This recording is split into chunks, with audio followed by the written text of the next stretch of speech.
Hey, so many weeks ago, somebody left a comment on my YouTube asking me what my thoughts were on Moviepass. And I didn't feel like making a full video on it because my only experience with Moviepass was being a movie theater manager and dealing with the customers who had it. But I remember years ago I'd heard about this thing, though back then it was, I believe, $50 a month for unlimited movies. You could see a movie a day. And it had a lot of the limits it still had today. You could only see 2D movies, one movie a month. You couldn't do a Moviepass subscription for multiple people. Basically, Moviepass seemed to be made for people who go to the movies a lot and go to the movies alone. This guy. Yeah, whatever. I'm single and stuff, so I see a lot of movies alone, and even when I was with my ex hated going to the movies. Gee, it's a wonder that didn't work out. But, so I still ended up seeing most of my shit alone anyway. But it's fine for that, and I do see a lot of movies every month. I generally, like, on a bad month where there's not a movie every week, I'll still see two. But on an average month, I probably see at least one a week. And then on a better month, I might see up to two movies a week, so we're talking about, like, 8. And sometimes, I mean, when I worked at the theater, they were all free, so even if there was a movie I didn't particularly want to see, if I was bored, I would just go see it, and if it was bad, I would make fun of it on a blog or on YouTube or something. So, I see a lot of movies. So when I finally quit the theater and the free movies were going bye-bye, I thought I would finally look into Moviepass because, sometime between 3.5 years ago when I started that movie theater job and a few months ago, Moviepass was bought by a data mining company or a data analytics company, and then they cut the subscription to $9.95 a month. Immediately, this raised weird questions because a single movie ticket, at least in my area, is more than $9.95 a month. So if you see even one movie, Moviepass is losing money by paying for your ticket. And if you see multiple movies like I do, like I've had my Moviepass subscription for just under a month now. I've seen 5 movies on it, 5 or 6. So they've lost a lot of fucking money on me. So it seemed a little weird, like what was their goal? And it seems that what it is they're going to lose money on the subscriptions, and they want to gain money through other means. Part of that is monetizing your data, because they know where you live, they know what movies you like, they know what theaters you visit, so then they can use that to advertise other local businesses. They can sell that data to movie theaters for targeted advertising. Basically, it's selling data to other companies to advertise to you, and whatever. I throw away junk mail every day. I don't care. So, I don't care if Moviepass knows my shit. I mean, I already post all the movies I see on my social anyway, so, and also, they're sort of looking at going to the movies is very expensive, so a lot of people don't go to the movies as much anymore. Attendance keeps going down year after year.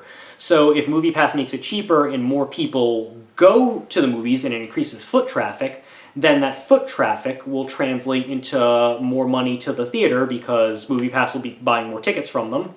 Even though movie theaters don't get most of their money from tickets, they only get a small fraction, between 20 and 50%, depending on what movie it is and how long it stays at the theater. They get it through concessions. But if people are saving money buying the tickets, then they're more likely to spend more on concessions, which then boosts the theater's profit. So Moviepass is hoping that theaters will see the increase in attendance and the increase in concession sales, or per cap, basically how much money is concessions making per average based on what the attendance is that day and stuff like that. And so maybe the theaters will cut Moviepass in on some of the concessions revenue. That probably not so much. And then Moviepass apparently is now is becoming a movie distributor as well, where they're buying the distribution rights to some movies. So I guess then they can advertise their own movie and that sort of thing. And then they're basically paying themselves, I guess. I don't know. Point is, their model of business is probably not sustainable unless they figure out some other way to get money in. Like, I think they reported that last year they lost like over $150 million or something. It's like, Who could have guessed? But I guess they're looking for, basically, the subscriptions will be a loss because they'll be getting revenue from other places. Kind of like how most magazines, they lose money on subscriptions because they get the money through the advertising in the magazines. I don't know. Or they're trying to do it like a gym where you buy a gym membership, but most people still don't go and use the gym. They just kind of sit on it. I don't know. Point is, I don't know how long Moviepass is going to last. I don't know how it's financially sustainable, but they seem to have some sort of plan, and whatever. If it goes belly up, then I just pay for movies again. So basically, here's what it is. You get an app, download the app, you sign up for it. When you sign up for it, they send you a debit card in the mail.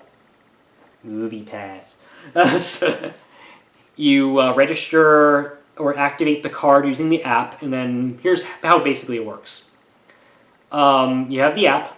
You have to have the app will be on your phone or mobile device. You have to turn the location on. As long as you are within either 100 yards or 100 feet, I forget which, but as long as you're basically right outside the theater, it will allow you to check into the movie and the time. And then once you check into it on the app, it loads money on the debit card to cover that one single purchase. And then you have 30 minutes to take that debit card and go buy your ticket.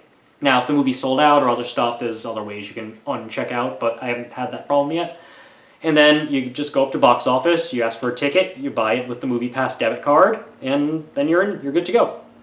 I know in some other parts of the country they're testing out where, just to avoid like fraud and things like that, where people are like buying movie tickets and scalping them, or trying to spend the debit card and use it on things that aren't movies or concessions or 3D movies which they don't cover and all that stuff. They might have people take pictures of their ticket stubs now and stuff. I haven't run into any of that. It's basically just been checking on the app, buy your ticket, go watch your movie, enjoy it. So it's pretty simple. It's basically just a 3-step process. App, check in, buy ticket, you're in. It's fine. When I worked at a movie theater, people had Moviepass and they couldn't get it to work. So before I signed up, I was a bit worried that maybe because this new thing is fairly new, where they cut the price and their subscription base like exploded, that maybe they didn't get all the kinks worked out. But I haven't had any problem, which can only lead me to the conclusion that the people who could not figure out how to do it are idiots. Like, I think they were customers, they just thought they could just bring the debit card in, they didn't realize they needed the app and to check in and all that stuff, or maybe they didn't know how to check in. I don't know what those fucking idiots were doing, but it's very simple to use the Moviepass. I've had no problem so far.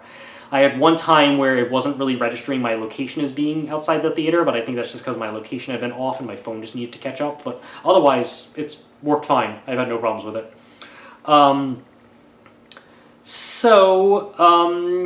What are the drawbacks of it? Well, the drawbacks are, if you're someone who likes IMAX movies or 3D movies, there's no 4D or anything in this area.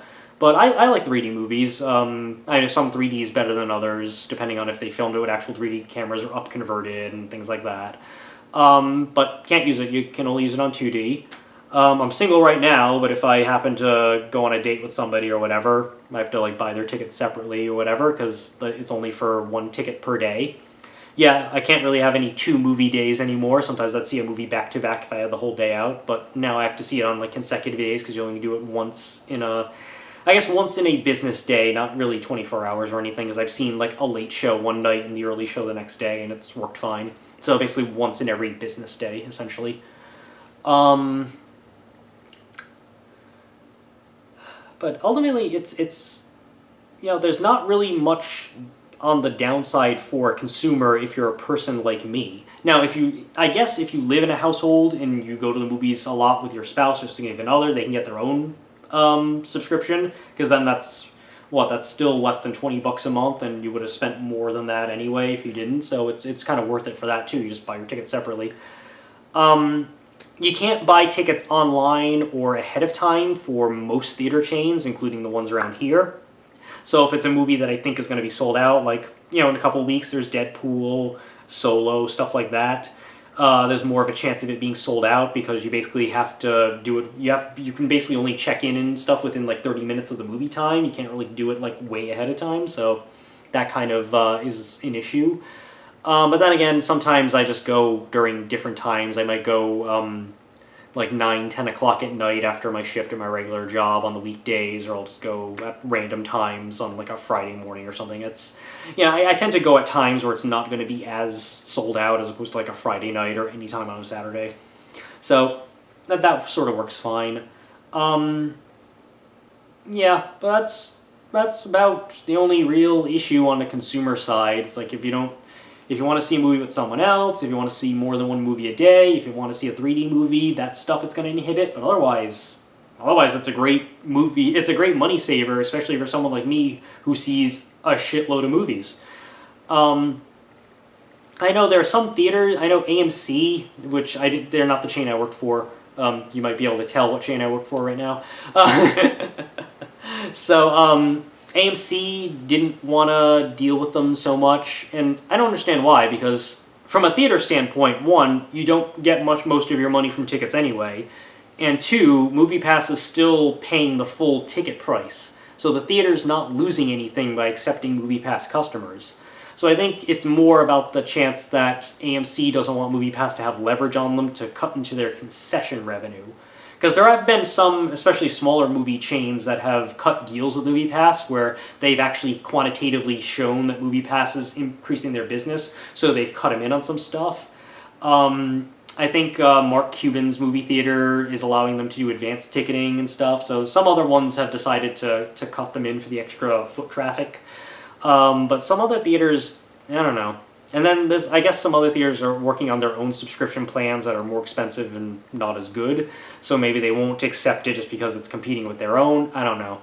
I mean, for the time being, this works out fine for me. The theaters are still getting a ton of money off of me, as opposed to when I worked for the theater and they got no money off of me except for my wage labor that they stole under capitalism. But I don't really see why theaters would be fighting this. I mean, I understand if they don't want to give up their own concession revenue, but no one's forcing them to. And it's not, I know, like, I think it was the week that Red Sparrow and Death Wish opened, Moviepass decided in some cities not to cover Red Sparrow at all, just to see if they could actually push an audience to one movie instead of another to sort of like throw their weight around. And they did block a few AMC theaters in some major cities to see if customers would just drive a little further and go to a competitor to see if it's like, hey, if you don't cut us in, we're going to move our business elsewhere or move our customer base elsewhere. There are 2 million subscribers, wherever they have. But I don't know. They seem to be, the theaters, for whatever reason, seem to have a problem with Moviepass. I don't know. The point is, if Moviepass fails, it's not really going to be because of theater partnerships. It's just going to be because they haven't figured out a way to monetize this. But it is a great thing, because, I mean, there's two things that probably keep people away from the movies. One is that the product kind of sucks. As someone who sees a lot of movies, trust me, there are good movies coming out, but there's a lot more garbage, whether it's PG-13 jump scare horror movies, Tyler Perry bullshit, sequels and reboots and prequels and spin-offs and all of this, pre-existing IP. There's a lot of garbage out there. So the people who want to see independent films or mid-budget films aimed at an adult audience or something with intelligence, they're not going to the movies. They're waiting to Netflix and stuff. So the only people going to the movies are the people seeing the garbage, which makes Hollywood pump out more garbage, and it's a vicious cycle. So sure, I liked Infinity War. I thought it was a really good movie. I like some sci-fi stuff. I like Last Jedi, even though I hated Force Awakens and wasn't crazy on Rogue One. I like a big budget spectacle movie as much as the next person. But this year, this is 2018. My favorite movies have been Annihilation, Thoroughbreds, movies that haven't done well. Unsane. I recently saw Tully. Tully was really good. So movies that aren't getting that much of an audience, that at least not from the theater goers. And so that's sort of a shame. So yeah, the product that's being put out right now, which is sort of, like teenager popcorn candy movie, is keeping away people who would like serious movies that make them think and have something to analyze. But also, I mean, the other big thing is price. So the fact that Moviepass is, well, they can't really do anything about the quality of movie coming out, but at least they can make it affordable so that for the price of, well, Moviepass is actually cheaper than my Netflix subscription right now, but so for the price of like a streaming service, though, you could potentially see 30 or 31 movies a month, if you wanted to. Even I don't see that many. Just don't have time. But yeah, it's, on the consumer level, great. Hollywood, as far as, I mean, they're still getting full ticket price, so they're not losing anything on their own like box office revenue. And even for the theaters, it should be increasing their business as far as foot traffic. And then, I mean, I don't buy concessions at the theater, and having worked at the theater for 3.5 years, I've had so much free popcorn and ices that I can't really see myself buying concessions that much, even though I never used to that much in the past anyway, just maybe a popcorn on Thanksgiving if I went, and some pretzels occasionally. But, yeah, maybe it would help them get their concession revenue, which is how they actually make their money at the theater. So, I don't know. We'll see where it goes. Yeah, so I've been a customer of Moviepass for just under a month now. We'll see how the second month goes. I know just after I signed up for it, thankfully I missed this, they had like a promotional thing where they gave you 3 free months of iHeartRadio, but you can only see 1 movie a week. That's bullshit. I'm glad I didn't get that piece of shit. Though I did miss the really cool promotional thing where for a year, if you buy it up front, it was only like $6.95 a month or something. I missed that promotion, unfortunately. But I got the $9.95 or $9.99, whatever it is a month, and it's working out well for me so far, so... and that's good, because I don't really want to cut down on the number of movies I see just about yet, but I don't want to see them for free, so, you know. But, yeah, I'll let you know if anything changes on the consumer level, if I hear anything on the business level to share, but those are basically my thoughts on Moviepass.